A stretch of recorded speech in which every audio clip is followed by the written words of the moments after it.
I hope that my statement today will assure the victims of Daesh's atrocities that the United States recognizes and confirms the despicable nature of the crimes that have been committed against them. Second, I hope it will highlight the shared interests that otherwise diverse groups have in opposing Daesh.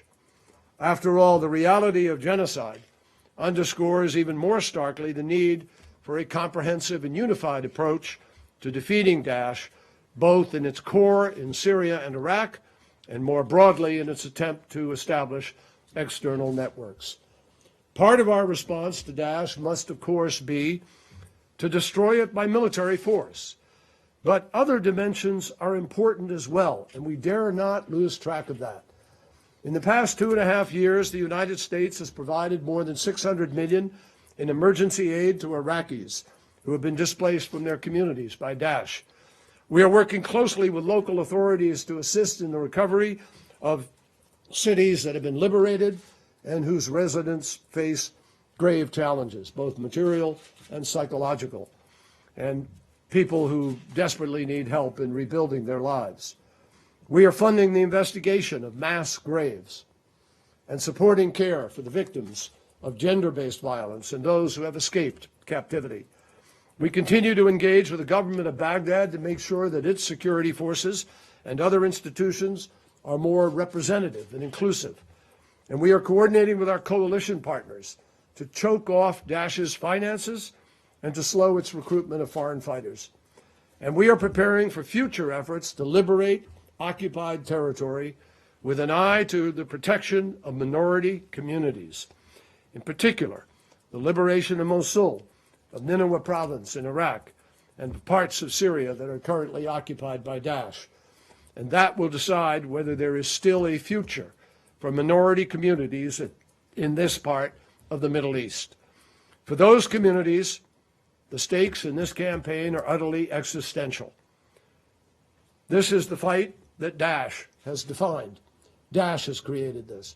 Daesh has targeted their victims. Daesh has self-defined itself as genocidal. So we must bear in mind, after all, that the best response to genocide is a reaffirmation of the fundamental right to survive of every group targeted for destruction. What Daesh wants to erase, we must preserve. That requires defeating Daesh, but it also demands the rejection of bigotry and discrimination, those things that facilitated its rise in the first place. This means that as more areas are liberated, residents will need help not only to repair infrastructure, but also to ensure that minorities can return in safety, that they are integrated into local security forces, and that they receive equal protection under the law. Our goal, after all, is not just to defeat Daesh, only to find that in a few years some new terrorist group with a different acronym has taken its place. Our purpose is to marginalize and defeat violent extremists once and for all. Now, that is not easy. We know that. As President Obama and I have consistently said, it won't happen overnight. But today I say to all our fellow citizens and to the international community, we must recognize what Daesh is doing to its victims.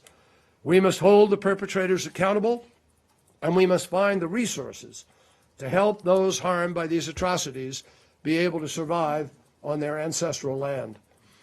Naming these crimes is important, but what is essential is to stop them.